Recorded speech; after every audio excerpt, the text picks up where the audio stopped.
Hey, MuggleCast listeners, before we hop into today's episode, we have some very exciting news, and you may have actually already seen it. The teams behind MuggleCast and Millennial are launching a new podcast. Yes, show number 3. It's called What the Hype. What the Hype is the class you've always wanted, but were never offered in school. Each week, a panel of pop culture junkies, which is us, educate each other on today's biggest books, shows, movies, and more. No matter what your experience, there's something for everyone. If you're a total noob, we will educate you on why a fandom took off, what makes someone a true fan, and if you're already an expert, we will see about that.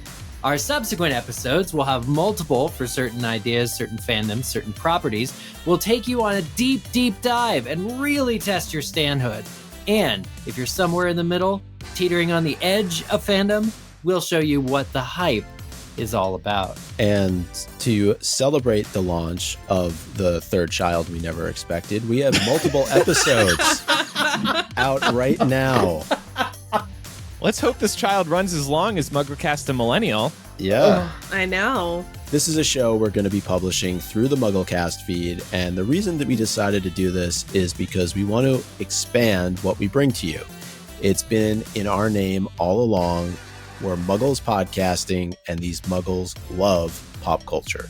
But don't worry, nothing is changing with the MuggleCast that you know and love. Every Tuesday, we are your Harry Potter friends forever and always. But every Friday, you're now going to receive an episode of What the Hype, in which we're educating you and each other on today's biggest books, shows, movies, and more. No matter your experience on a particular topic, there will be something for everyone to enjoy. Check out the first episodes now. They're available right now in the MuggleCast feed. To learn more about the show, go to whatthehypepodcast.com and make sure to follow us on social media as well. We'll have links, of course, available for you to easily access, but on TikTok, YouTube, Twitch, and Instagram, we're What the Hype Podcast. And on X, we are What the Hype Show. So check out the show and the social media accounts. And again, we hope you enjoy. And now it's time for MuggleCast. Harry Potter friend mode activated. 661, let's go.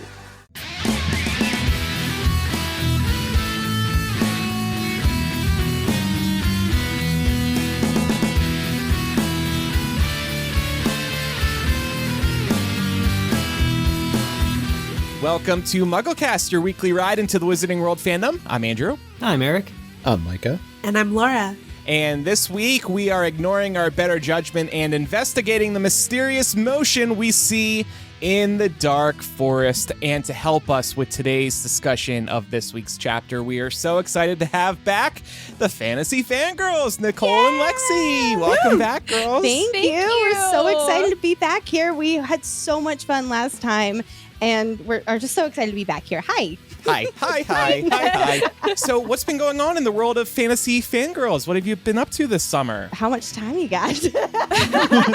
No, we're so right now we're currently deep diving a Court of Thorns and Roses series, and we're actually in our last few episodes of Book 2, A Court of Mist and Fury. It's one of our all-time favorite books, and it's just been so much fun. In fact, this week, Nicole and I are outlining and preparing for the big famous chapter 54. If you know, you know. So we've been very, very busy with all of that. We're also going to be doing a bonus episode. We've already recorded it, but it's going to be releasing next week with Sarah A. Parker of When the Moon Hatched. With it, if you all have not read it, don't sleep on it. It is so such good. a phenomenal book. It's one of our new favorite fantasy books, and that's going to be released. I think actually the Thursday this comes out, because this comes out next Thursday, right? Tuesday. As we're recording. Tuesday. It's going to be this Thursday that episode releases. Hey, yeah. And then, like, for instance, with our Patreon, we have book club. And so for this month in June, Penn Cole, who is the author of A Spark of the Everflame, the Kindred Curse series, she's going to be joining us. So we're so excited. Nicole and I are very deep in that series right now. We are just absolutely devouring those books. Basically, what we're up to is a lot of fantasy reading, the ACOTAR deep dives, and author interviews. We're so happy about all of that. Awesome. Awesome. Yeah. Congratulations again on all your success. And the last time we had you on, you were reading Fourth Wing and the sequel. And now, I don't know if you would want to announce this or share this here, but do you plan on jumping back to that series when the third book comes out in January? Of course, We do. Andrew. We're actually wrapping up. we're wrapping up our ACOTAR coverage just in time. It actually worked out really perfectly. Thank you, Rebecca Yaros, for us to be wrapping up a Court of Silver Flames, and then we are going to do a little bit of lead up into Onyx Storm, and then we're going straight into many weeks of deep diving Onyx Storm. Yes. So that Excellent. comes out, January 21st. And so we'll probably about 2 weeks after that start our deep dive. So Cool. We've been plotting out the end of chapter by chapter, and we're like, oh, by the time we're finished with this, I think the Harry Potter TV series will be airing. So similarly, we're like, oh, thank goodness. Perfect. Yes. The timing's going to work out. Wait, so when does the TV series come out? They claim what, 2026? Okay. Yeah. Yeah. Dang. I'm sorry. Yeah. I had in my mind like early 2025 and I got really excited there. For Oh, no, we'd be second. speeding up, I think. Trust me, I wish it was coming out that Oh, soon. Yeah. man. Yeah. All of us. And then, as our listeners know, Mike and Eric will be at LeakyCon this summer. You two will as well. Yes. We're so excited to see you at LeakyCon. It's going to be great. Mm-hmm. And what are you two doing at LeakyCon? We're going to be hosting on Friday a Massverse 101. So if you're like in the Sarah J. Maas world, A Court of Thorns and Roses, that's one of her books. So we're going to be doing a spoiler-free walkthrough of those three worlds. And then Saturday, we're going to be on the podcasting mega panel with Micah and Eric. I'm so excited. We're also doing our live show that day, which will be all things Empyrean 3 Onyx Storm theories. Yep. And then that afternoon on Saturday, we are going to have our meet and greet. So we're super excited to meet our fans and hang out. And then Sunday, we're doing a reading as an adult panel and like finding joy in reading again. Because so many of us stopped reading for a long time and then started reading and we're like, oh, I feel more alive than I ever have before. This feels great. I think we talked a lot about that actually on your millennial podcast too. Yes. Yeah, we Yes, talked a we lot about did. that. So it's essentially taking that topic and then we're going to do a panel on that. And then Very we're cool. also doing a multi-fandom like mega trivia Sunday afternoon. Yeah. Awesome. We're excited. What about you all? I know that you have a live podcast as well, a meet and greet. What else do you have planned? Yeah, so we're on that panel first thing Saturday morning. That's the Podcaster Mega Panel. Later that day is our live show, I think at 5 p.m. The day before, on Friday, is our meetup. And Sunday, we're doing a live Leaky Mug crossover event to close out the festivities. If anybody was there in Leaky Boston, we broke out the fisticuffs and Mike and I went to town battling Melissa, John, and Frack. And I think it's just helpful context. Andrew mentioned this on the last episode. We have had a long-standing quote unquote rivalry with another Harry Potter podcast called Pottercast. Yes. And hence the Leaky Mug crossover. Leaky Cauldron was the site that Pottercast was a part of. MuggleNet was the site that MuggleCast was a part of. And that's how we got to the Leaky Mug. I love it. I love it Oh my so God. much. The deep I'm so cut. excited for that. It's going to be amazing. Chloe is going to be there. It's going to be absolutely amazing. I'm just looking really forward to hanging out. Oh, and more paneling and programming will be figured out. We're still waiting to hear back on certain ones, but it'll be very exciting. Cool. Well, can't wait to hang out together. Yeah. I know it's Yeah. going to be great.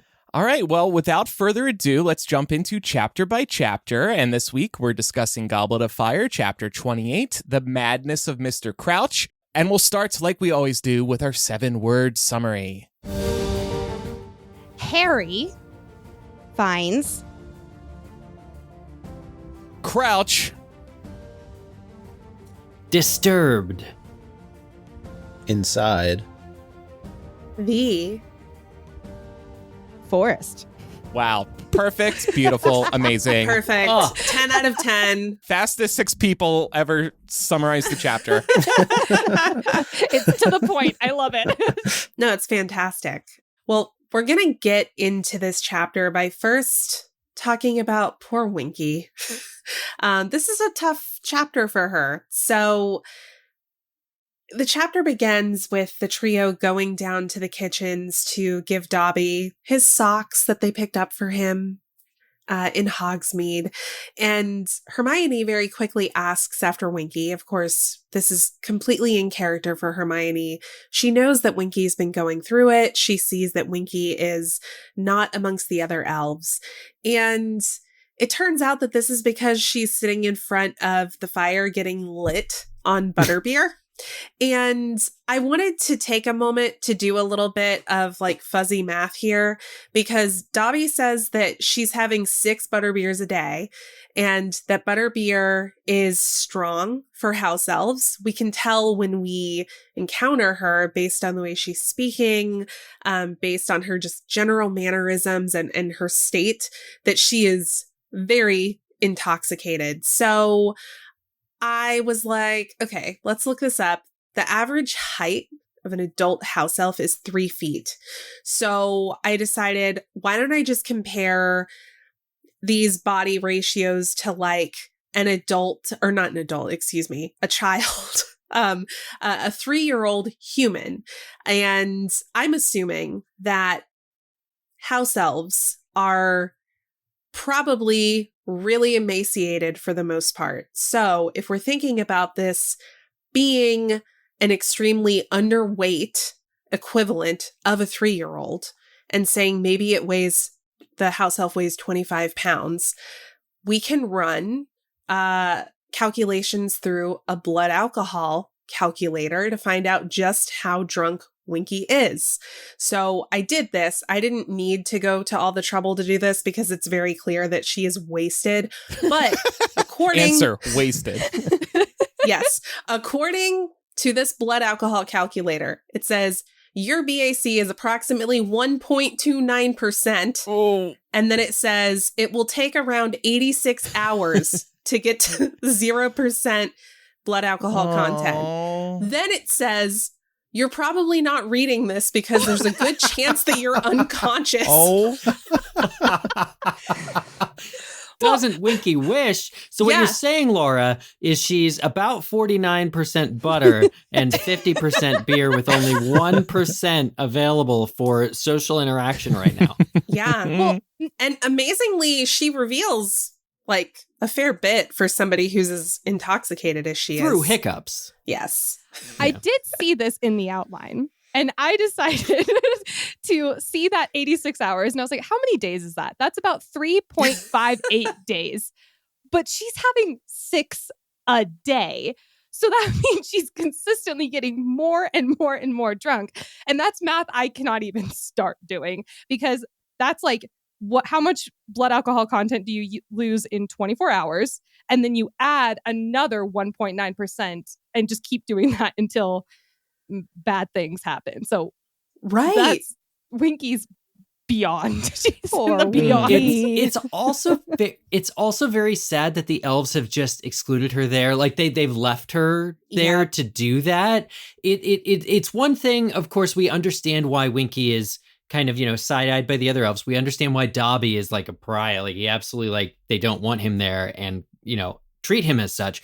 But where's the level of like care for your own here? Like what exactly we see later, sort of the rest of the house elves covering Winky up like with a tablecloth, but like not draped over her shoulders to keep her warm, but literally completely covering her up. And I'm like, what? Yeah. They just don't want to see her. They think that she's contagious with her, whatever she's going through. And she's not getting the care that she needs. They're embarrassed by her. Yeah. And well, to that point, I was thinking of that from a faculty angle. Like, where is Dumbledore to watch over the elves who are working for him for free? Oh. Where's anybody? Where's McGonagall? Where's Sprout? I don't know. I don't have to single out Dumbledore. I'm a fan of Dumbledore. I got my Dumbledore's Gay t-shirt. I'm just shocked that the day has the day come where Andrew is questioning Dumbledore?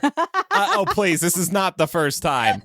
It only took 661 episodes. I will say Dobby does take care of, he is the only one who does take care of her because that's how he knows about the Room of Requirement. So technically, Harry finds out about the Room of Requirement because of Winky's problem here. So butterfly effect. The butterfly. Very true. Oh my gosh.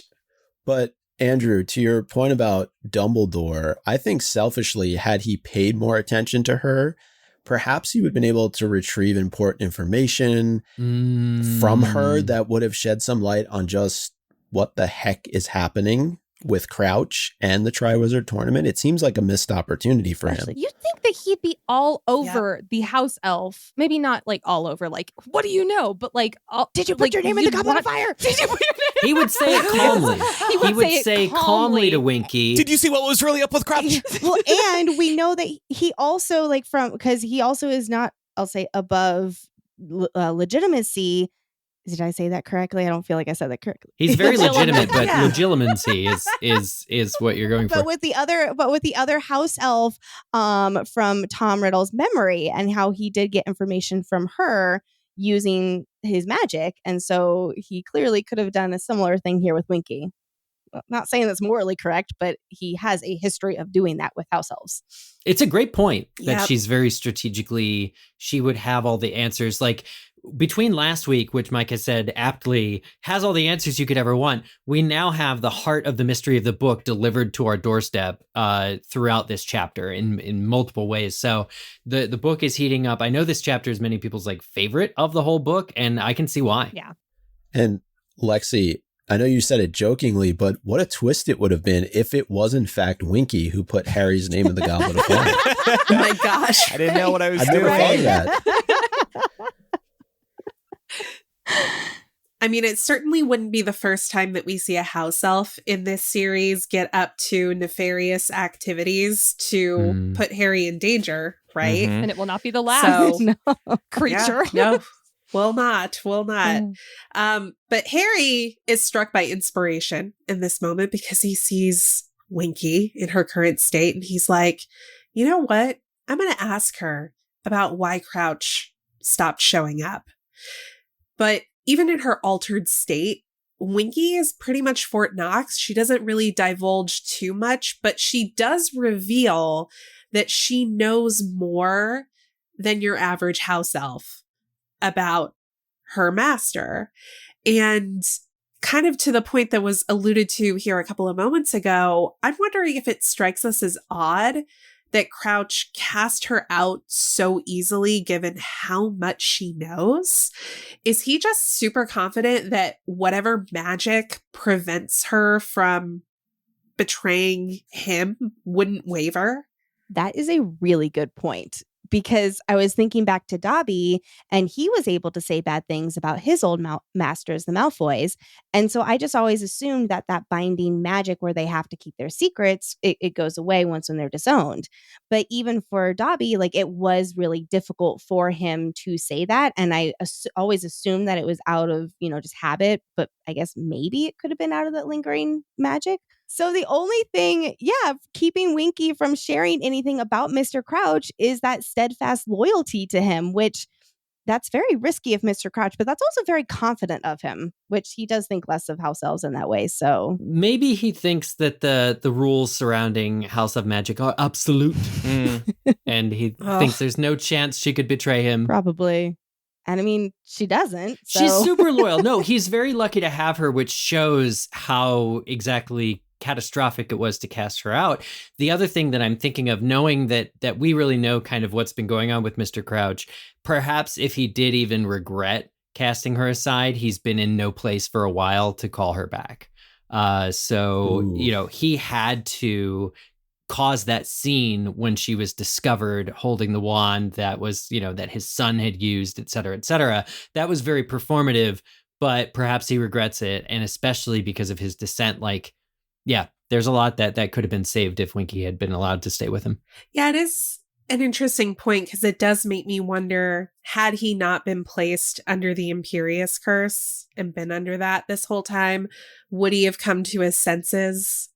No. I don't.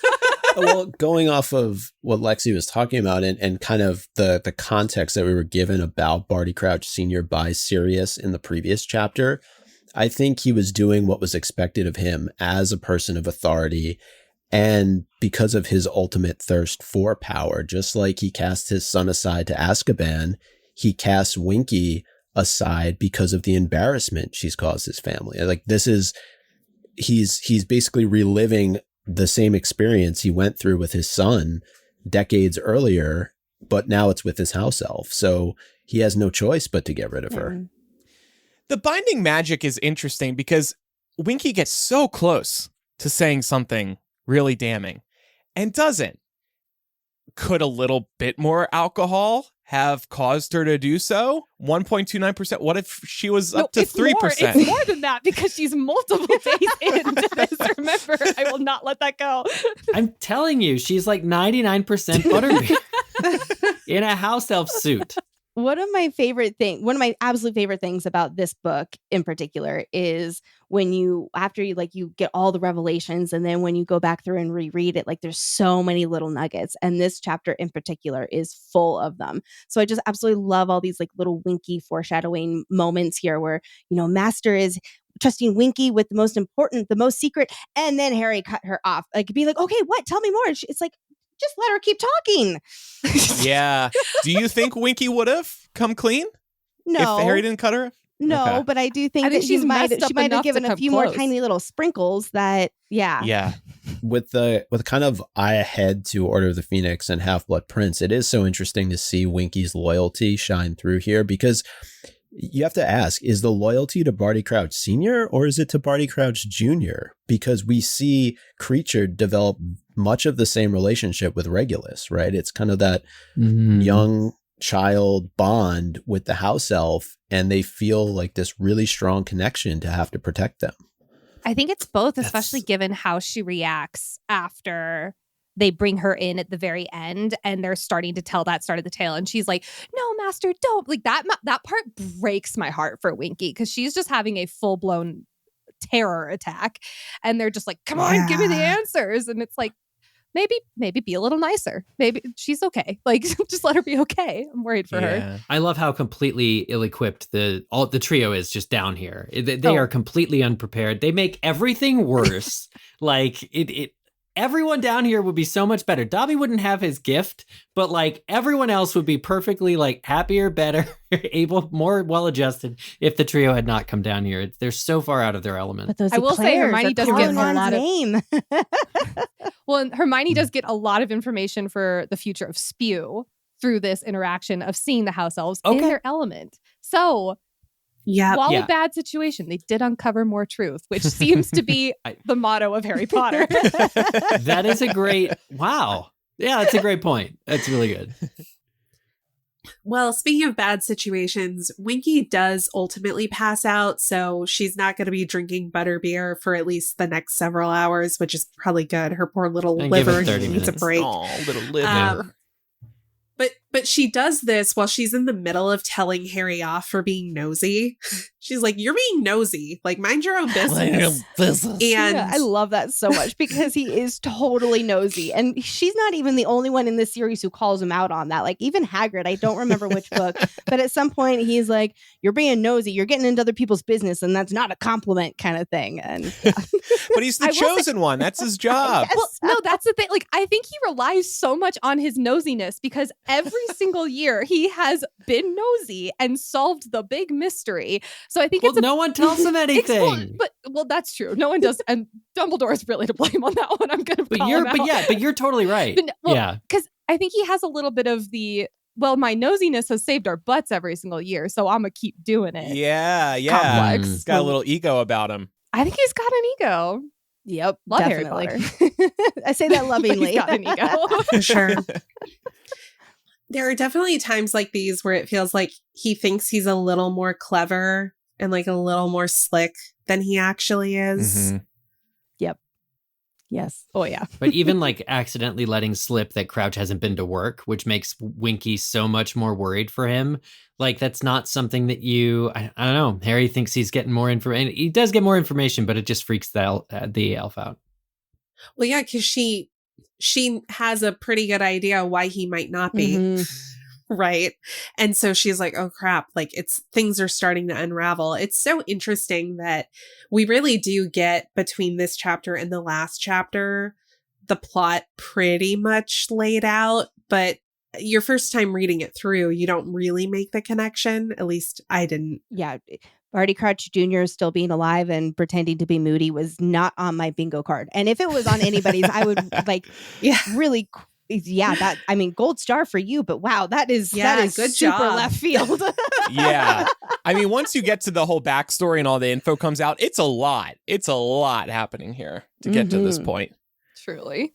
We'll be back in just a moment to talk about the maze. But first, we're going to go drink 5 or 6 butterbeers each. And while we do that, check out these words from these sponsors.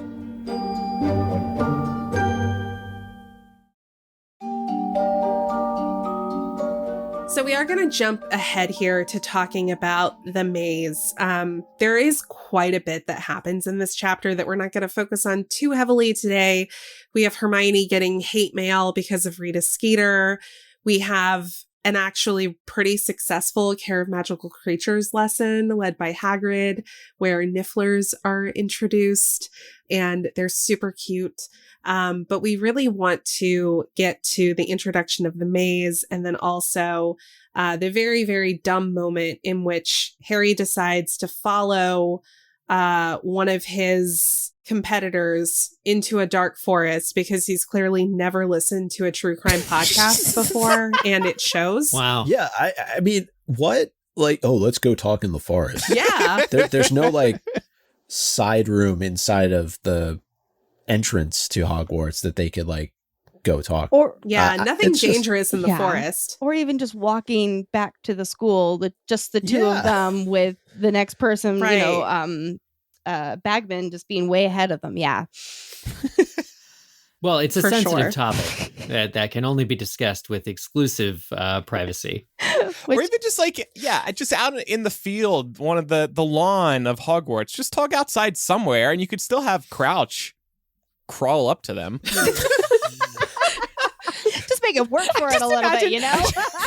Just imagine him crawling. Listen, he's traveled far enough. He has crawled on his feet and on his knees the Help whole me, way here, Weatherby. I'm sure. I do have a contingency with that because I don't know if he has walked all the way from where he was being held captive with Voldemort.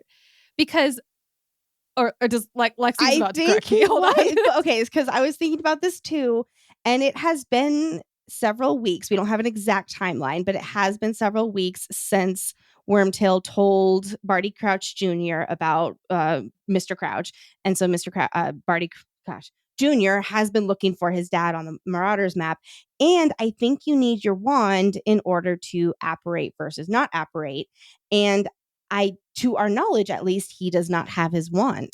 Right. You got me there. I mean, unless he somehow was able to travel via the flu network, but I can't see them making it that easy for him to get away either. Yeah, where No. he, Right. like, of course, like, I can imagine him trying to have his wand with him, but also, like, is he in the right state of mind to be doing all of that? Which then also brings up the question, if he didn't, then he has no supplies. He has just, his robes with him right now, clothes on his back. He doesn't have any food. Like, how did this, and especially this guy has been cared for by a house elf for most of his life, or at least his adult life. That's impressive. Now I do wonder. Yeah, here's the descriptor from the book. It says he looked as though he'd been traveling for days. The knees of his robes were ripped and bloody, his face scratched. So I guess he's that been confirms he's it been then. crawling through Like, like I think literally that does. crawling. He's been through it. He was unshaven. He was gray with exhaustion. His neat hair and mustache were both in need of a wash and trim. And his strange appearance, however, was nothing to the way he was behaving. Yeah, he has traveled this whole way. And not only that, but he's had to fight himself the entire way there because he's still half to most under the control of an Imperious curse. So how is he like feeding himself and drinking water? Because if that's multiple weeks of travel, and to your point, Lex, he has been cared for by a house elf. I don't see Barty Crouch being like, those mushrooms look safe. Let's Right. try those out. Like, Not good at foraging for survival. He's like, they don't look safe, but they might be Yeah. fun. And that's really why he's he's delusional. Yeah. I'm really glad, though, not to take us back too much, but I'm really glad that everyone's picking up on the passage of time here, because the time jump in this chapter is crazy. yeah. So the champions are all summoned down to the Quidditch pitch to talk about the third task in the last week of May. And we know that this chapter started sometime before Easter, which was in mid-April in 1995 when this takes place. So we literally do like a 6 to 8 week jump in this chapter. On Fantasy Fangirls, we always go, montage! Yeah, they're usually training montages because, fantasy and whatnot. But we'll call this, because Harry's, no, he's not training yet for the maze. Never mind. No, Harry's staring at Hagrid from the windows of the Owlery. He watches him a good long while. That would be Harry's, but actually Harry sees the outcome by that's for Barty Crouch from Wormtail, telling him that his dad. True. Eagle. Again, just love those little nuggets so much.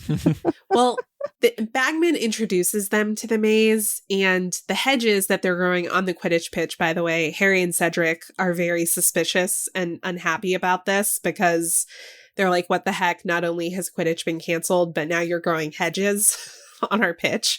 But they're short enough at this point to be climbed over, but in about a month's time, when it's time for the task, they're going to be like 20 feet tall. And Bagman at first makes the task sound simple enough by saying, hey, the Triwizard Cup is going to be at the center of the maze, and whoever reaches it first will get full points and win. I'm not going to lie. This is where I'm out of the Triwizard Tournament. Like, it wasn't going underwater. No, it wasn't Not facing a Wasn't facing a dragon. This is where I'm out. I despise the outdoors, the rugged outdoors. I live in Colorado. No. Like, I should not be this. But I absolutely hate haunted houses. And this to me is like a haunted house on steroids, but the actors are scary creatures that can actually kill you. And I would walk 6 inches into this maze and send up red sparks. Like, I'm a Gryffindor and I don't care. Like that. Can't say I didn't try. I made it 6 inches in. Honestly, it's giving The Shining for anyone who's a Stephen King fan. Like, no, thank you. I've seen how that goes. I don't think so. Well, and the book version of The Shining, too, is they're like topiaries that come alive. It's really kind of creepy, but more, the movie version of the hedge maze is really, really extreme. But I think that the stakes are high enough without the vines that come out and grab you. I think that, really having to battle your way through this the way that the Triwizard founders probably intended is itself very taxing and very extraordinary. Like, I think this had the potential to be actually a really cool task, I think. I agree. And Laura, it's been mentioned kind of all the little nuggets, and I had this in odds and ends, but I want to bring it up here. It's mentioned that when Cedric first approaches the maze, he stops dead. And I don't think that is unintentional. Oh, no. Well, like he comes to a halt and he's just shocked? No, he actually drops dead right there. Roll credits. Book's over. So I want to do a fairness check on this, and I'm glad that we have a really full panel today. Micah, I'm very curious for your insights here. So because Harry and Cedric are the top champions at the moment, they're going to get a head start since they're currently leading. They're going to be followed by Krum, then Fleur. But Bagman makes it pretty clear that the points so far don't really matter. And that if you find the Triwizard Cup first, you just win the tournament. So theoretically, Fleur, who is in last place, could come out ahead. She could pull off like a last minute upset here. It really feels like whose line is it anyway? Points rules. Well, it feels like Quidditch too. You could be way behind and you catch a snitch and it's like, that's it. You won. Congratulations. That's a true. Great equalizer. So maybe they're just like, if Quidditch can do it, so can we. Yeah, they've gotten away with it throughout the ages. For me, it's like for all that they've already gone through, all the, like they've had to go up against a dragon, they had to go underwater. And then the only thing that they get out of all of that is a few minutes of a head start. Like, yes, it can make a difference. Like, go Fleur if she was able to make that happen. But it kind of makes the other 2 tasks not matter at all. And I would personally be really upset, because I would stress so hard over those last 2 tasks. And now it's like, what do you mean? Like, none of that even matters anyway. Well, I mean, look at Fleur, like the example of Fleur in the second task, right? She could not get through the task. It was unnecessarily stressful on her specifically to begin with, because they had her sister there. So, you know, these champions only get 3 opportunities all year to prove themselves. So I would hate for a bad performance or a poor performance in an earlier task to prevent me or have me completely out of the running for the final task. I don't know. I actually think this is kind of backwards. I feel like Krum and Fleur should get to go in first because they are behind. It just seems like a nice courtesy advantage. And do they get a participation trophy too? I'd be so pissed if that was the case and I was in first No. place. Why? You're already really talented. You don't need the advantage. So I will say that the person who first touches the Triwizard Cup, they get full marks. And so by hearing that, we can, I'll say, assume that the other 3 get 0 marks, right? Because there's nothing else to said about them getting any marks. Or it might be like 75. It might be like 100 marks, 75, 50, and 25. Well, what's the point? Like, yeah, that's the question is, what does full marks mean? Mm-hmm. Like, is it enough just to propel you to the win? Yeah, it's like, is the math in there? I don't know. We never find out because something happens. What? A vacation to Little Hangleton. And honestly, the math never maths in No, Harry it doesn't. Potter. No. The math never maths in Harry. It never does. It's basically, they're just getting graded on charisma, uniqueness, nerve, and talent. Let's be honest. Like, who do we like the most? We'll give them a Right, couple minutes head favoritism, start. yeah. That's fine. Well, we also find out that Hagrid is going to be supplying some of the creatures and some of the obstacles that they will encounter in the maze. So, you know, there's been a reason that the Scroots have been getting name dropped all year. It's going to be pretty important. This is I was another going to reason. say, I hope they're locally sourced because he clearly doesn't like anything from outside the country. Oh, yep. Man, yeah, Hagrid, he goes full xenophobe.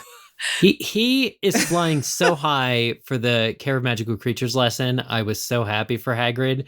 And then at the end of this chapter, he's so toxic and angry and xenophobic. And I'm like, It's Hagrid, bad. how the mighty fall so quickly. I will say, Yeah, great yet job. another reason why I would go 6 inches in and send up red sparks because Hagrid is supplying the creatures. And that's just bad news bears I deal right with there. those in That's true. class. You I'm know not what? dealing with them here. I'm out. I bet if you pleaded to the Goblet of Fire, it would let you out of the whole contract just because Hagrid is involved in procuring these They, like, beasts. bring a You'd PowerPoint. be like, yeah, we didn't account for Hagrid over the last 1,000 years. This is fair. Exactly. So let's get to the point where Harry is basically setting himself up to be murdered. He is drawn away by Krum once Bagman is finished explaining the task. And it ends up being a pretty funny moment because Krum isn't trying to do anything nefarious to Harry. He's not trying to get information about how he's going to approach the task. He just wants to confront him about the truth of his relationship with Hermione. And it turns into this really lovely moment where Harry and Krum kind of fanboy each other once Bromance. it's established that Harry and Hermione really aren't a thing and Krum believes him. He's telling him, oh, you flew really well. And Harry's like, oh man, when I saw you do the Wronski feint, that was incredible. Made me And faint. I was just like, do what? Wonky I'm feint? just providing commentary. No, Oh, I'm sorry. like- He said when he saw him do the Wronski feint, it made him faint. Oh, well. Those And were Micah, the did you call Dementors, it, right? Did you call it a Kromance earlier too? No, that's even better. I Than heard Kromance Oh, okay. too. Yeah. I said bromance, but Kromance. Oh, works. there you go.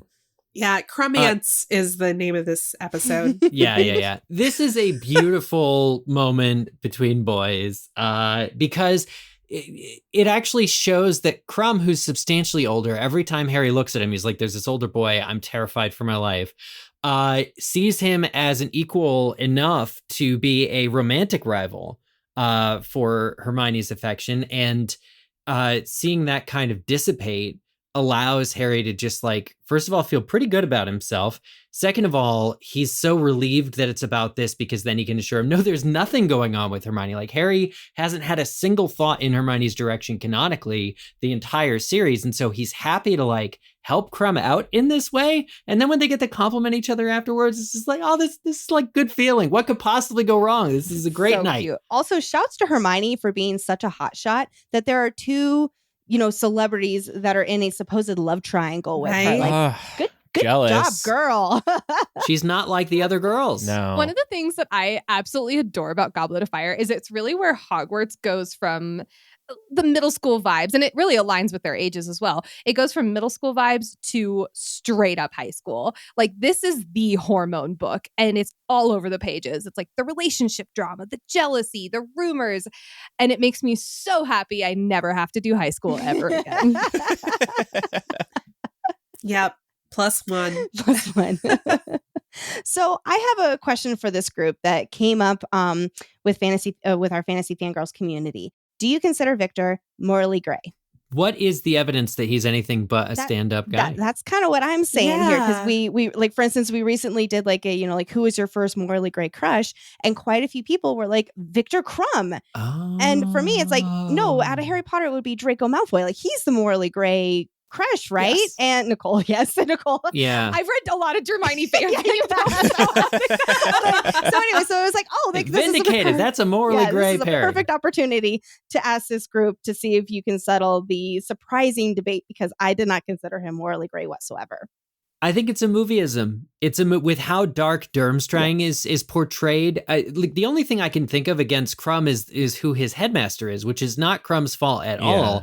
And the closeness that this shady former Death Eater has with Krum is because he's there to mentor him, and that's the only reason Krum can enter this competition. So I think it's because he's often portrayed in like these dark corners wearing like long furs, but he's just a broody boy who never asked for the fame that he got. He likes being good at a sport, and he's here, like, despite of like not loving the attention at all, to grasp just whatever tiny bit of glory he can possibly get out of life. Damn it. And I don't know. I think that he's adorable. And he invites you into the forest to have a conversation from time to time. Yeah. So what? Who hasn't been there? Definitely not to like shank you and steal your wallet. None of that. It would never occur to Victor. Just talk, I love that, Eric. I wholeheartedly agree with you. Yes. I also will say we're reading a book in a language that he does not speak.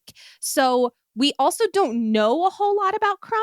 Mm-hmm. And maybe if it was in his spoken language, like all of the conversations and everything, we would have a broader pool to pull from. Nicole, that is such an important you point so as well, because it also seems like you can find it endearing that he's like Hermione and still can't like get it, but it does make him seem less intelligent because of that obstacle. Yes. And so he's even, if he were allowed to converse in his native language, and if Harry or literally anybody else would take a second language, for crying out loud, they'd be able to have more prolonged conversations. I wonder if Hermione is learning to speak Victor's language. Well, No. she definitely is, but also I wonder if she's learning to speak his spoken language. She's learning the language of his body, that's for sure. The international language. Don't tell Ron. Of love. He's more physical. And it's like, I did not get that vibes in the book, but okay. Yeah, Physical seriously. being. Well, Eric.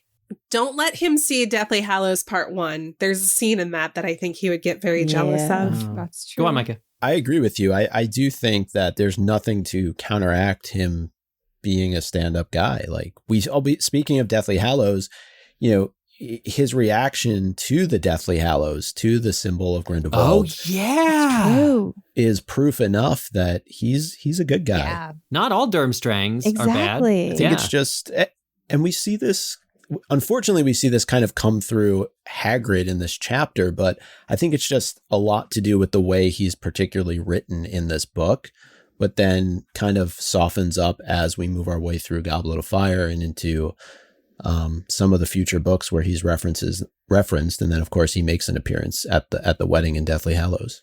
And to that point, I was going to say, like, maybe while you're in the middle of reading this, you might have questions about him and his motives, but by the end, there's nothing there to consider him morally gray or a bad guy. Right. Like, for instance, like when he's he does Crucio on Cedric in the maze, and it's just like, oh my God, he is bad. And then of course he ended up being under the Imperious curse. And it's like, oh, okay. So he is just, poor guy's a victim. Victor's a I victim. think he's just a shy guy who likes a girl a lot. And honestly, like, I kind of feel for him because Ron by no means stole Krum from under her, like out from under. Wait, let me try that again. I would read that fanfic. Ron Ron by no means stole Hermione out from under Krum. Like Hermione made her own choice and all that kind of stuff. But he also was like she was like, I'll go visit you. Like there were the signs were green to I would have Krum, stuck with and Krum personally, but I I would've love as don't well. I love my Ron, but I mean, come on, it's Victor Wow. Krum. Yeah, but Ron's been there since the beginning. School sweethearts. Maybe if Hermione had stuck with Krum, there wouldn't be an article years later about how she regrets that decision. If you guys remember Yeah. Wonderland Oh, yeah. article. Yeah. All right, well, Nicole has inspired us, and we're going to take a quick break to go read some Hermione fan fiction. We'll be right back. might I make some recommendations?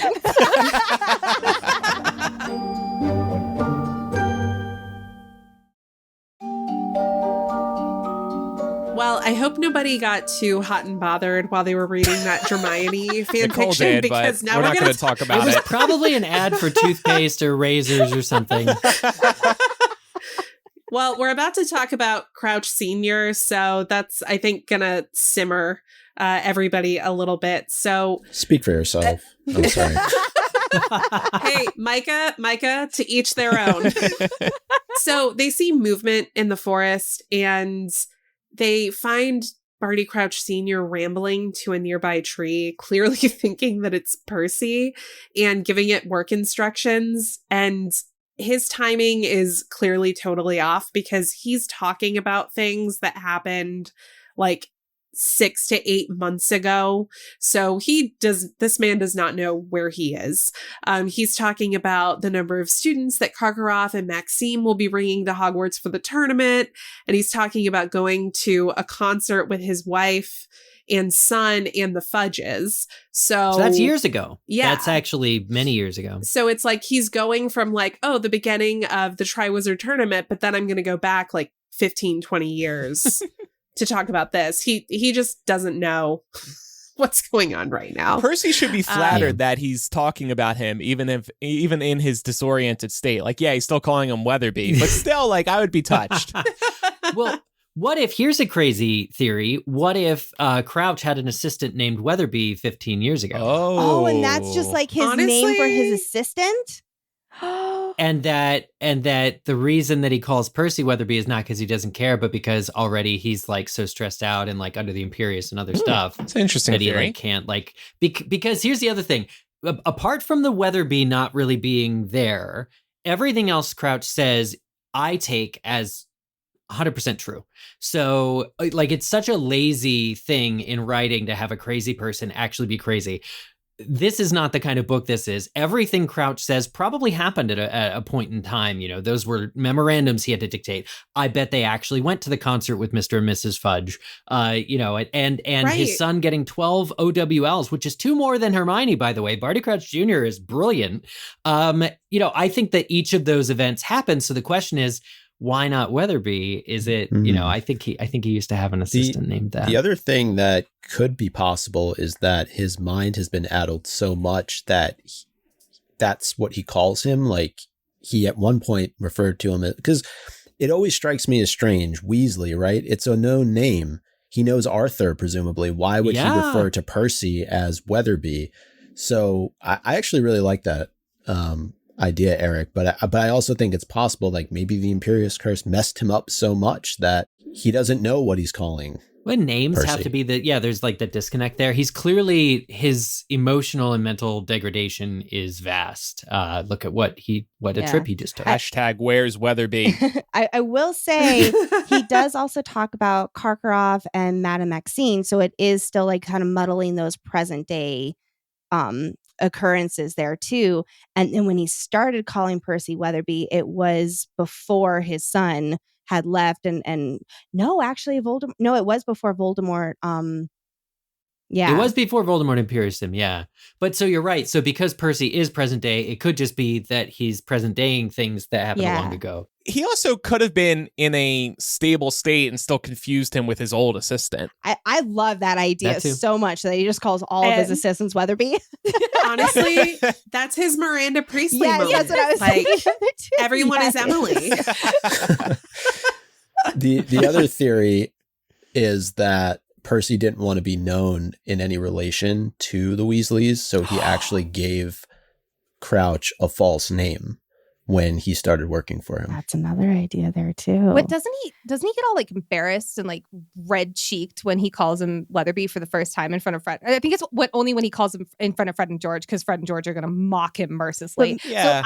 So I'm still on board with this theory, because maybe he was like, he did want to do that, and then when Crouch called him that in front of his family, he was like, oh no, they figured out that I gave him a fake name. It's interesting, as we're talking about the Imperious Curse, how later on we'll learn that Mr. Crouch learned how to fight the Imperious Curse after only a few months of being under it, while it took his son years and years to successfully fight it when Crouch had it, placed under him, despite being a very smart cookie, like you said, Eric, there with his 12 OWLs. And then Harry is like, okay, hold my beer. And then he figures out how to fight the curse within just minutes during his lesson. So I thought that was very interesting. Yes.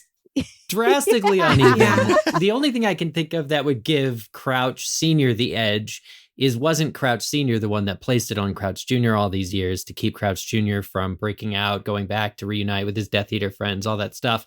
So I have a feeling that if you know how the curse works, or if you're familiar with wielding it, maybe it gives you some kind of edge to break it off. But he's under the Imperious Curse from none other than Voldemort himself or Wormtail.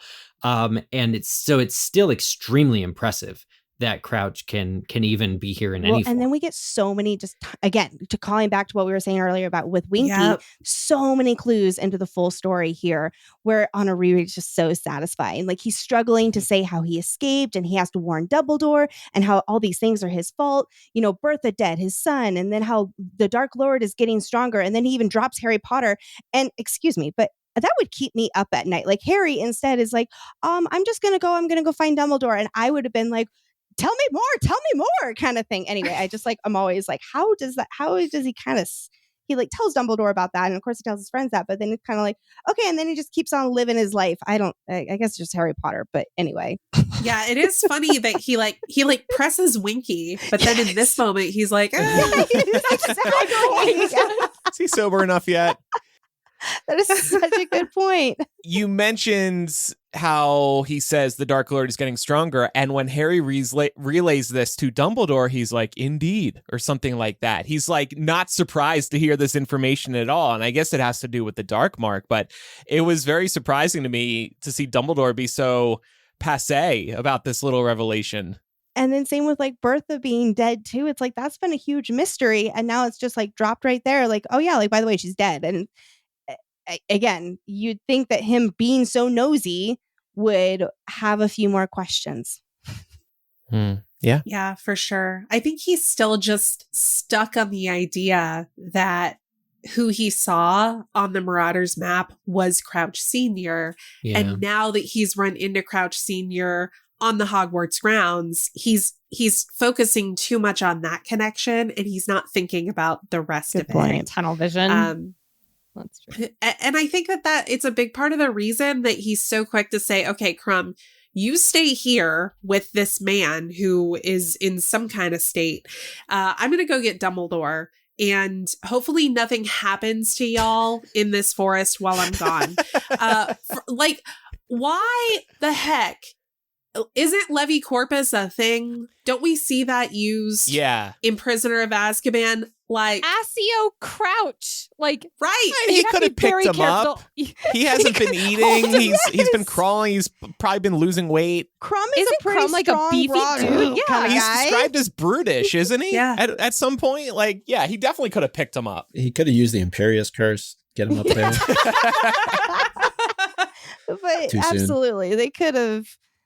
I think, yes, there was a better solution than Harry leaving Krum with him to go and get Dumbledore. Now, also, it was a little bit frantic where everyone's like, oh my God, like, well, you just came out of the woods kind of thing. So nobody's thinking straight, but yeah. Or Hagrid. He's not that far away. Yeah. Hagrid. Hagrid's good at carrying bodies, as we later learn, so he can... Not if they're foreigners.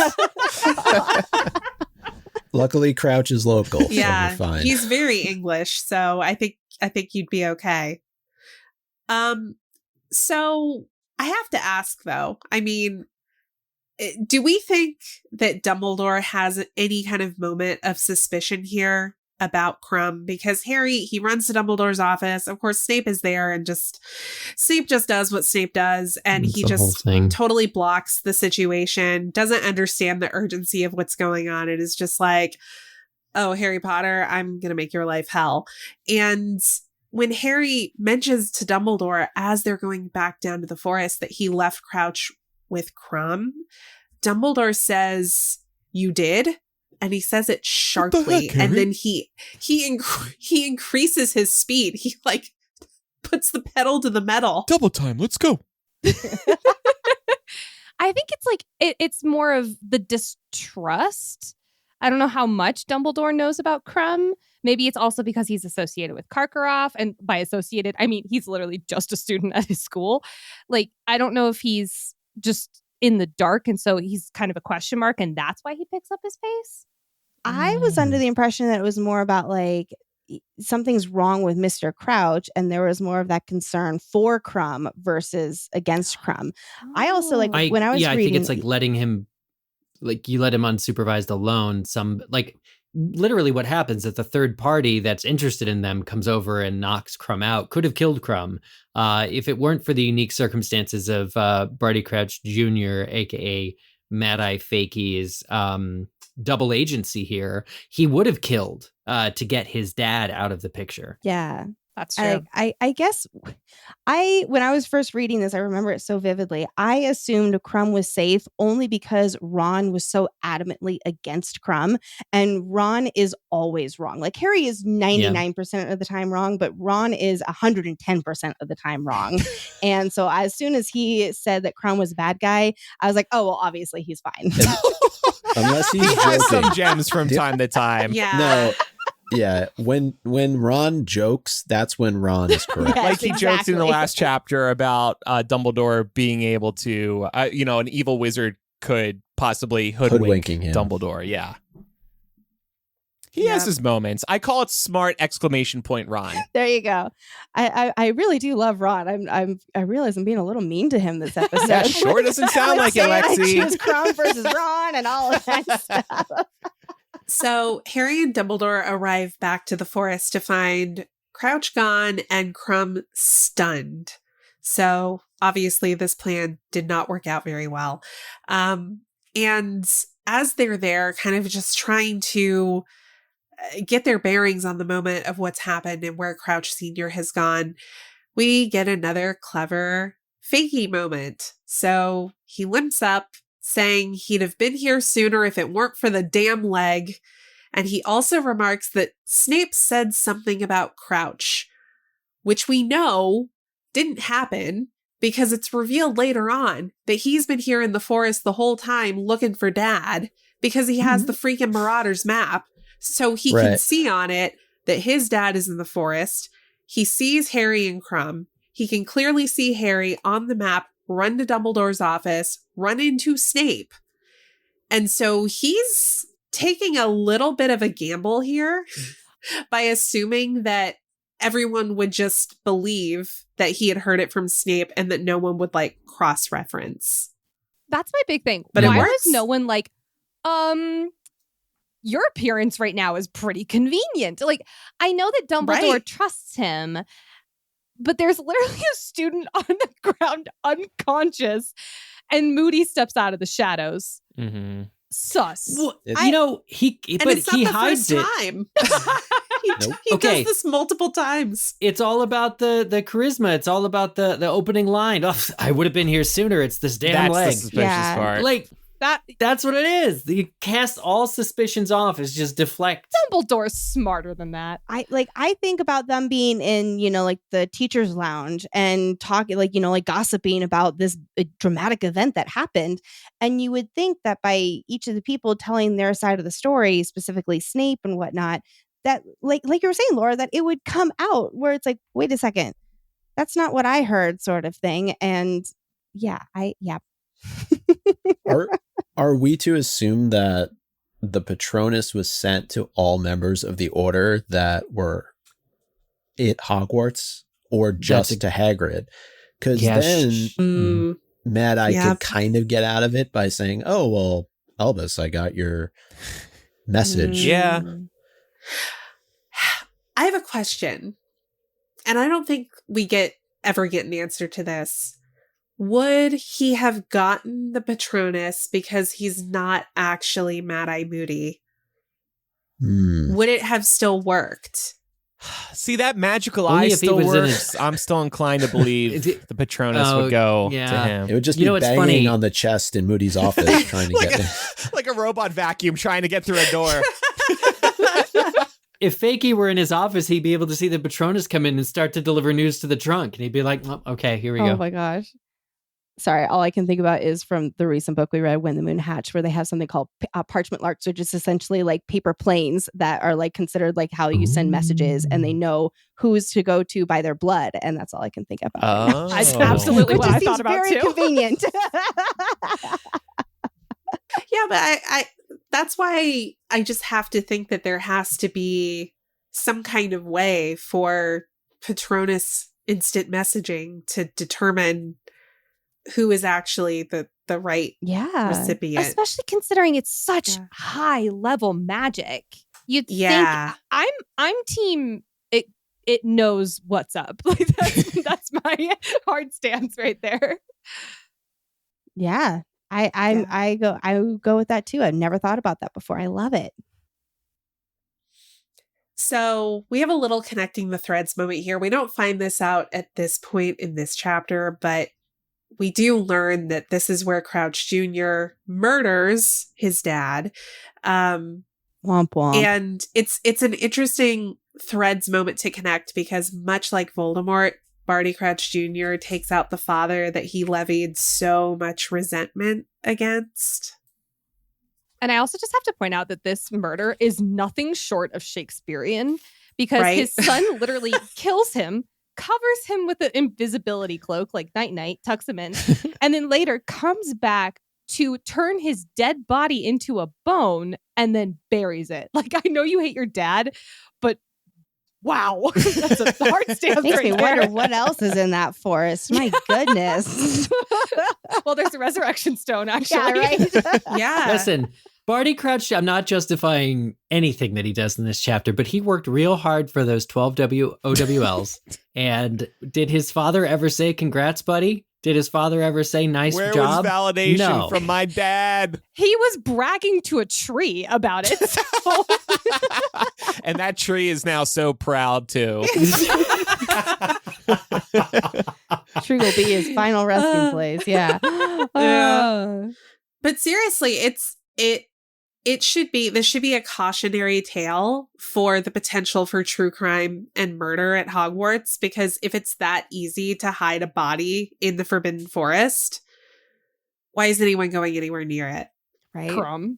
Like, Well, nobody else is. It's just Harry who finds his way over there every year, it seems. It is kind of And funny. then Fred and George, too, I should say. Like the students, the Hogwarts students get that announcement. Is this just a movieism? But the Forbidden... No, it can't be. The Forbidden Forest it's is in the first strictly book. forbidden. Yeah, Everyone knows the Yeah. forest is... So, yeah. so that sort of speech should have been handed over to these kids who were visiting for most of the year too. Cautionary Yeah. tale. Yeah, of course that was foreshadowing what happens in book 1, but still. Forest shadowing. Oh,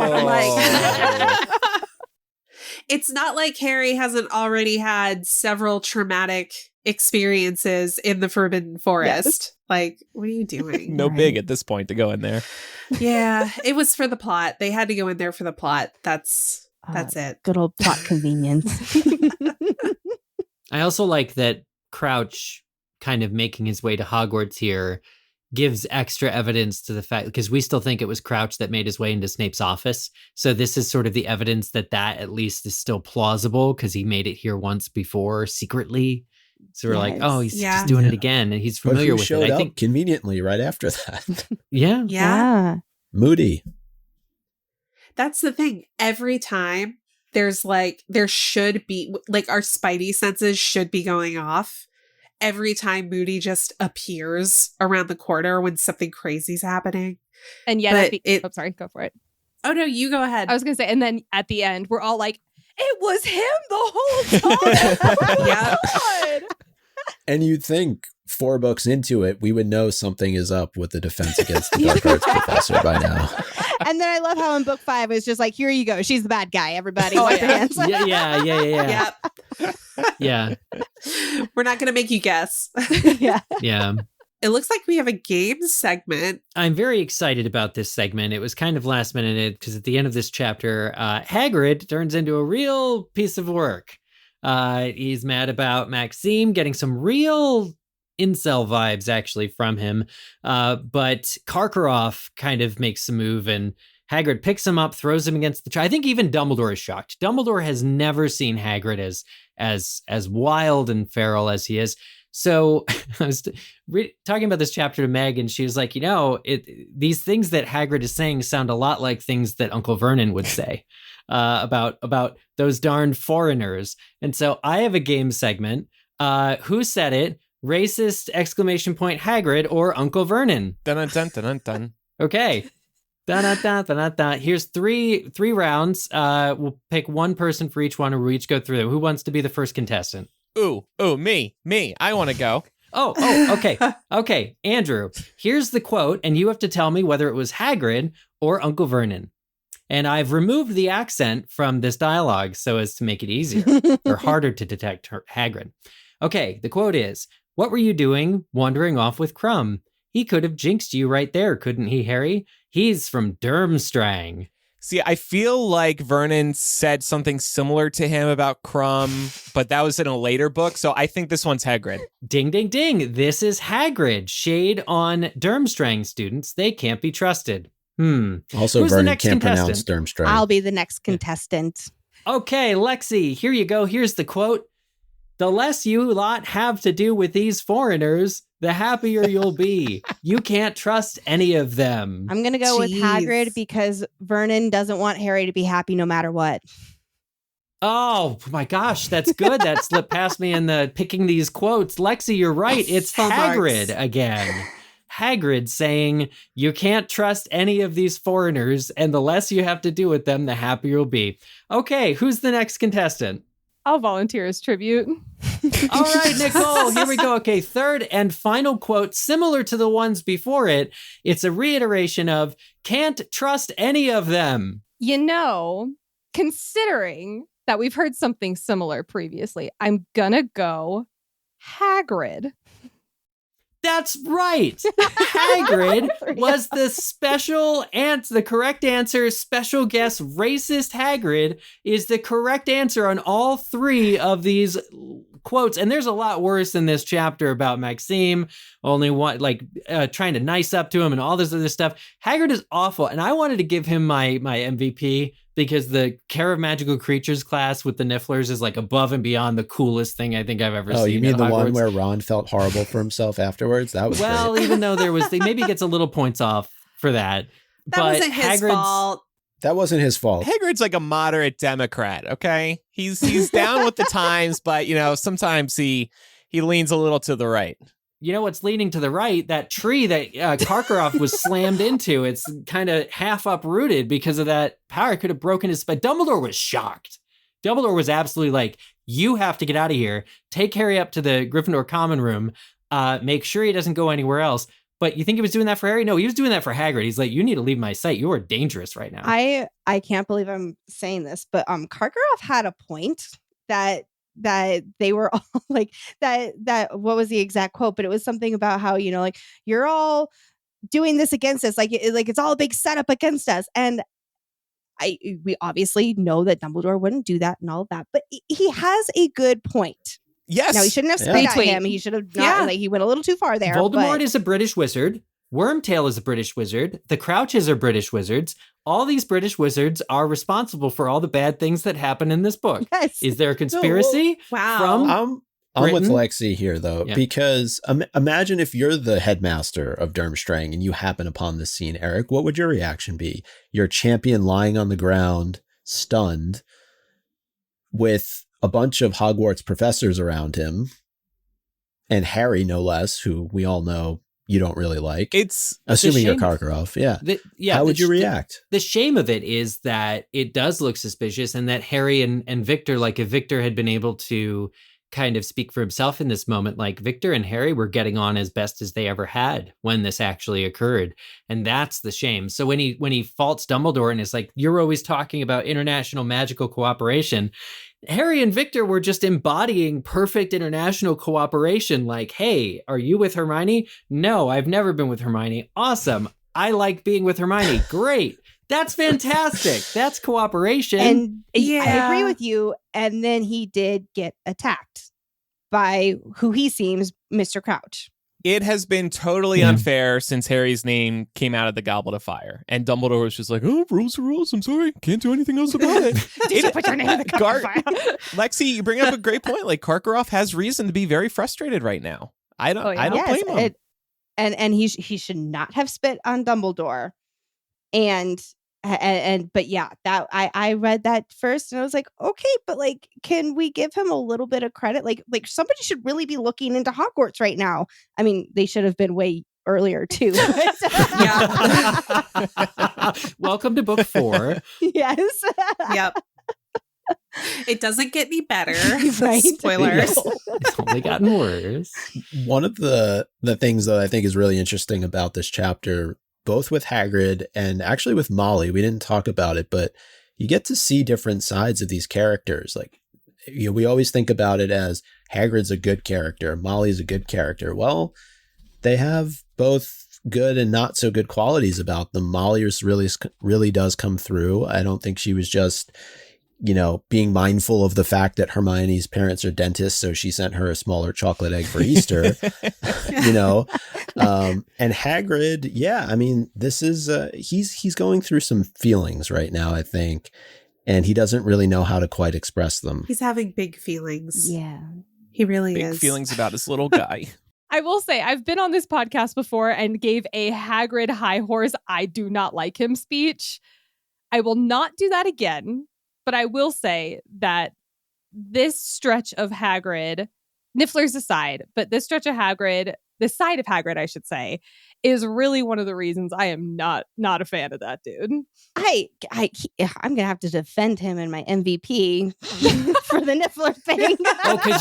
Because you don't want to think of a better MVP. You just want to stick by your man, Hagrid. Listen, I will say easily, these actions are inexcusable of Hagrid. However, the part that we didn't talk about in this chapter with all the hate mail that Hermione is getting, Hagrid not only reveals that when Rita Skeeter did her hit piece on him, that Rita's same posse of people probably were mailing Hagrid, the things that they told him to do, like go jump in the lake if you have any decency, your mother was dangerous, horrible things. I feel nothing but sadness. Yikes on Hagrid here, but sadness for him. He's in a bad place. He doesn't feel he can trust Madame Maxime even making good. His heart is broken, etc., etc. Nothing he does is excusable, but it is understandable to a certain extent. Yes.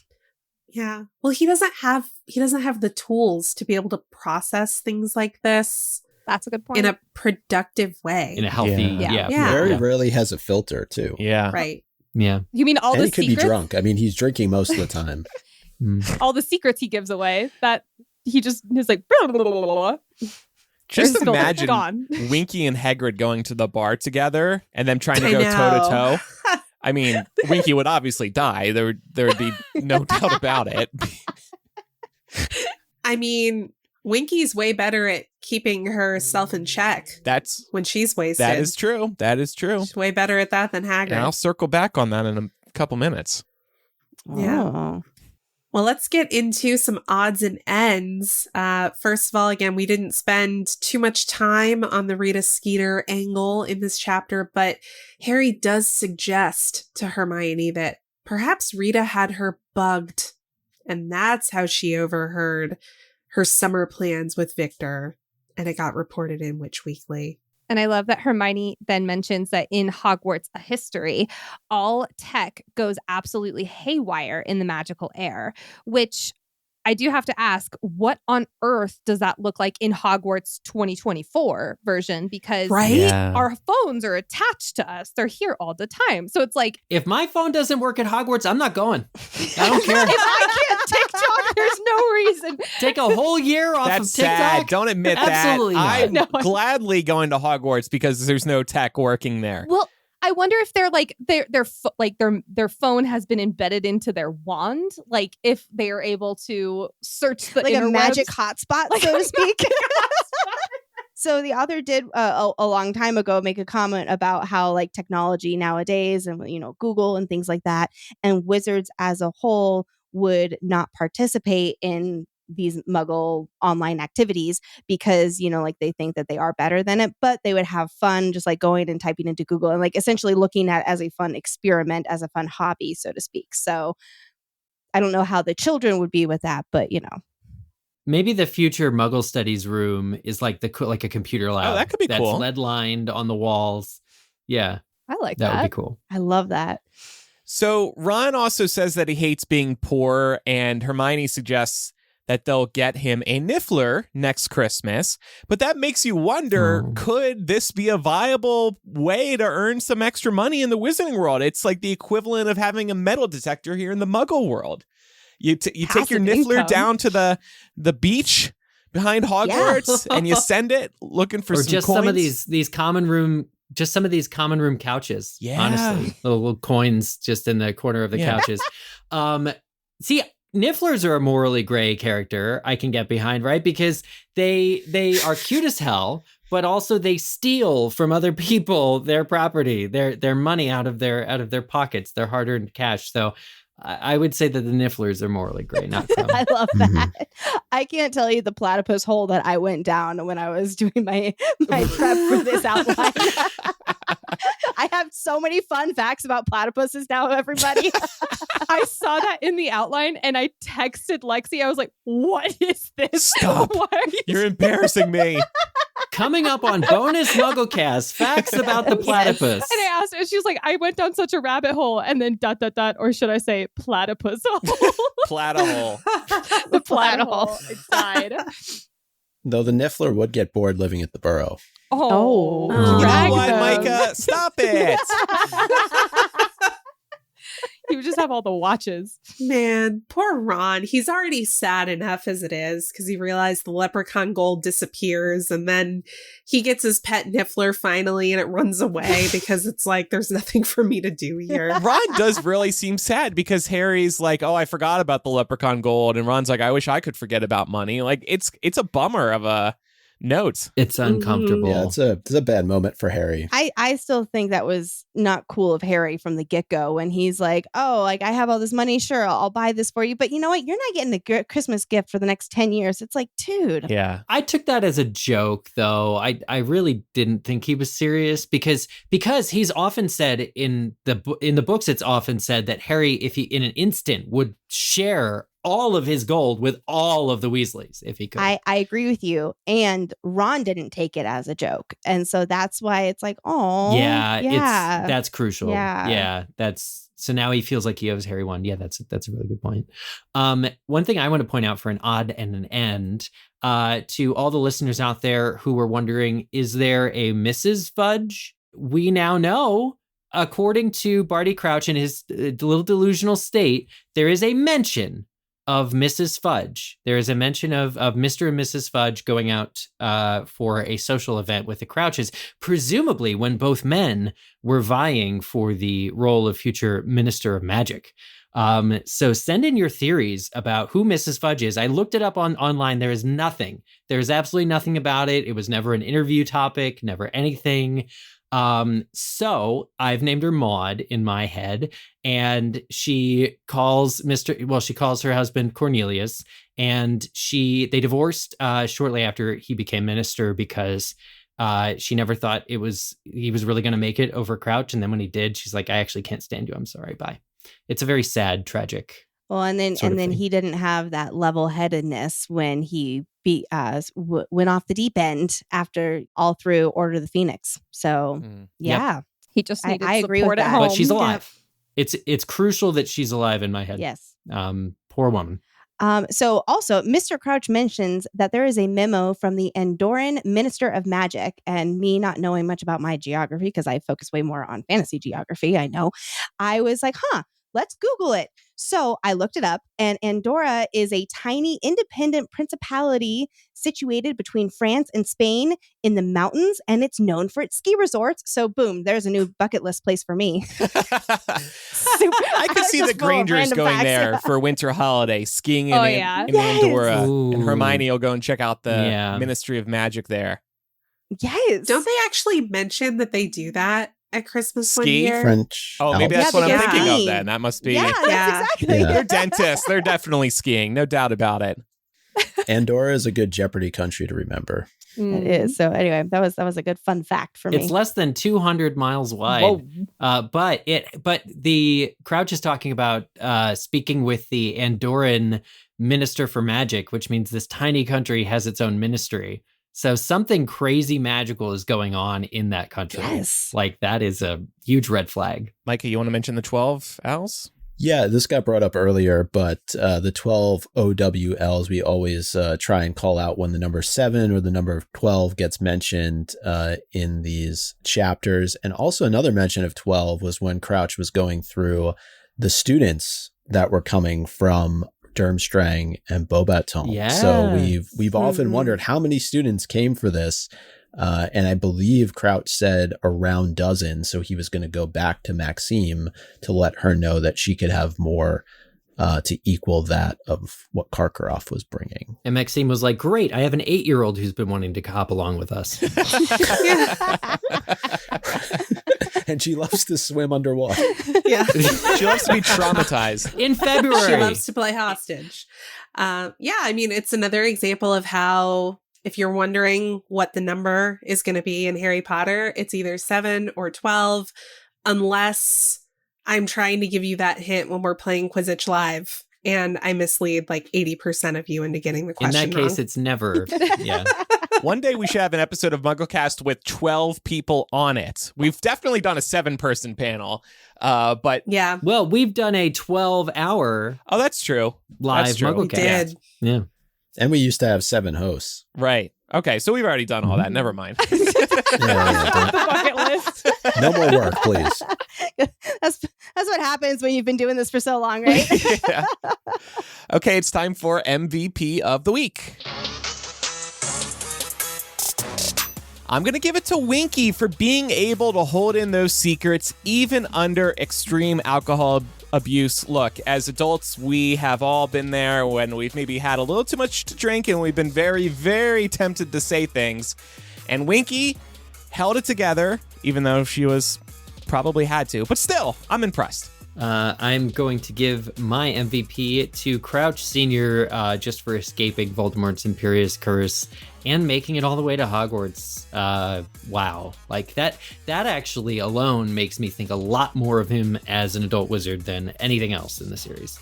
I'm going to give it to the birds. I mean, they were really busy in this particular chapter. Pigwidgeon getting sent to Sirius, Hedwig going to Percy, all the owls that had to bring Hermione her hate mail, the Phoenix Patronus that Dumbledore sends, the Eagle Owl arriving for Moody. Yeah, I mean, they're working overtime in this chapter. Harder than the house elves. Oh, Drag 'em. Wow. Well, the house elves are working hard at covering Winky They're up preoccupied. from each other. Aw. I'm going to give mine to good guy Krum. I think if you had any reservations about him, they should be gone by the time you read this chapter. He's just a really, really solid dude at the end of the day. Would you ever call him Crumbun? Yes. Well, now. Okay, now I'm imagining Victor Krum, but like with one of those man buns that were really popular in the 2010s. Oh, yeah. I am going to go with the Kromance, or should I say the almost Kromance, because I think that Harry and Krum would have been like sports bros, like nobody's business. And it actually really hurts my heart that they never got a chance to explore that relationship. So the little flame that flickered, that's my MVP. I love that. Well, mine Gone too was soon. going to be Hagrid, but then everybody dragged him this episode for very understandable, good reasons. I am not defending. Well, after hearing all the racist things he said, you're like, I can't possibly stand by. Because Hagrid. I admit that when I was, doing this part of the outline, I was kind of like reading the chapter in bits, and I hadn't read like the last few pages yet. But I was really so proud of him for the lesson that he did for Care of Magical Creatures and how he was there for Hermione and how he is, besides that last little part there where he was going through some big feelings, he worked so hard to prepare for that class, like digging, like really, really preparing for that class. Everybody had such a good time. And then he was so sympathetic and knew the right words to say for Hermione and was he doesn't have a lot of, productive, successful moments, and so I wanted to give that to him there. But he cares, and he loves his friends, and he's a great father figure to Harry and Ron and Hermione. I'm with you. I'm a very big fan of Hagrid. And he did defend Dumbledore. He is very loyal, and even if his methods were questionable, he did defend Dumbledore big time there. But that's Don't all the say bad things about characters. his friends. All the characters are rough around the edges. All the professors have some flaws. Although, it's still an L for him in the sense of being a little bit racist there. But everything else, he was the MVP for. Well, listeners, if you have any feedback about today's discussion, you can contact us by emailing or sending a voice memo recorded on your phone to mugglecast@gmail.com. Or you can use our phone number, which is 1-920-3-MUGGLE. That's 1-920-368-4453. And next week, we will discuss Goblet of Fire, Chapter 29, The Dream. And now it's time for Quizzage. Last week's question was, what food does Harry send to Sirius in his cave that Pigwidgeon alone is not suitable for? The answer is an entire ham. Last week's winners include LC, Buff Daddy, Cave Rat, Come on Barty, Let's Go Party, Definitely a Hufflepuff, Dumbledore lets Sirius live off rats, Hey Harry, why so serious? Matt, Merlin, Saggy Left Earlobe, my 7th birthday party was Harry Potter themed and my dog was dressed as Rita Skeeter in beetle form. Wow, nice. Yeah. The donut fried in Snape's hair oil. Ooh. Oh, man. The indignant house elf, tipsy on hiccup butterbeer. 2, addicted to Power Wash Simulator to come up with a clever name. Tula does a hula in Hawaii. And Water Wizard. Nicole and Lexi, the Quizzage names are just a vehicle for the listeners to speak to us. They offer... They spoke. That is a dissertation. I remember last time we were on, after you all did this, I was like, I'm sorry, what? I have that same I reaction was like- each week. I don't know what's happening anymore. It is so much fun. Oh my gosh. Can we get proof of the Rita Skeeter dog? Yeah, send a pic.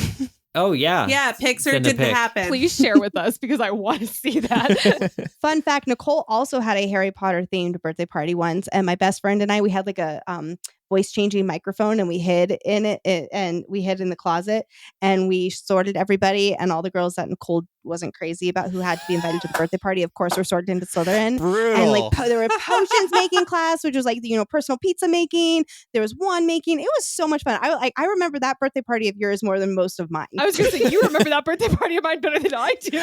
I'm just imagining Nicole coming up with her list of people she wants sorted into Slytherin and quietly passing it to Lexi. Here's my burn book. Yeah, your burn book, exactly.